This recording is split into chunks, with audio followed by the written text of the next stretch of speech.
প্রিয় দর্শক, আসসালামু আলাইকুম। আপনারা সবাই কেমন আছেন? আশা করি আল্লাহর রহমতে আপনারা অনেক ভালো আছেন। বন্ধুরা, দেখতে পাচ্ছেন আমি আপনাদের মাঝে একটি ঔষধি গাছের শিকড় নিয়ে হাজির হয়েছি।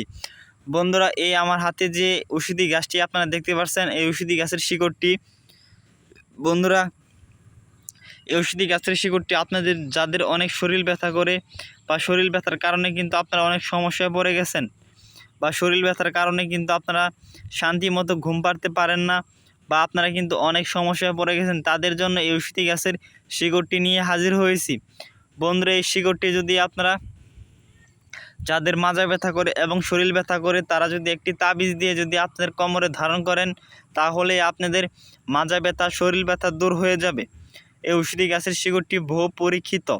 বন্ধুরা, আর যে সমস্ত ভাইদের অনেক গ্যাস্ট্রিকের সমস্যা, গ্যাস্ট্রিকের কারণে অনেক সমস্যায় পড়ে গেছেন, বা আপনাদের অনেক ডায়াবেটিসের সমস্যা, ডায়াবেটিসের কারণে কিন্তু আপনারা অনেক সমস্যায় পড়ে গেছেন, ঘন ঘন পেশাব হয় আপনাদের, তারা যদি ঔষধি গাছের পাতাগুলো আপনারা দেখতে পাচ্ছেন, এই পাতাগুলো যদি আপনারা অনেকটি পাতা ছিঁড়ে তারপর যদি আপনারা একটি শিলপাটা দিয়ে বেটে ওই পাতাগুলো রস করে যদি আপনারা সেবন করেন, তাহলে আপনাদের ডায়াবেটিসের সমস্যা দূর হয়ে যাবে। আপনারা খালি পেটে সেবন করতে হবে এই পাতাগুলো।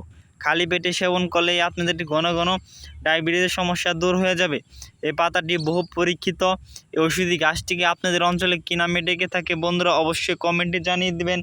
বন্ধুরা, এই ঔষধি গাছটিকে যদি আপনারা যারা গ্রাম অঞ্চলে থাকেন তারা কিন্তু ঔষধি গাছটিকে আপনারা দেখে চিনে ফেলেছেন।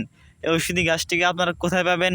এই ঔষধি গাছটিকে যদি আপনারা একটু ভালোভাবে খোঁজ করে দেখেন, তাহলে কিন্তু ঔষধি গাছটিকে বিভিন্ন রাস্তাঘাট, বিভিন্ন জঙ্গল বা কোনো সবজি ক্ষেতের আশেপাশে আপনারা ঔষধি গাছটিকে পেয়ে যাবেন।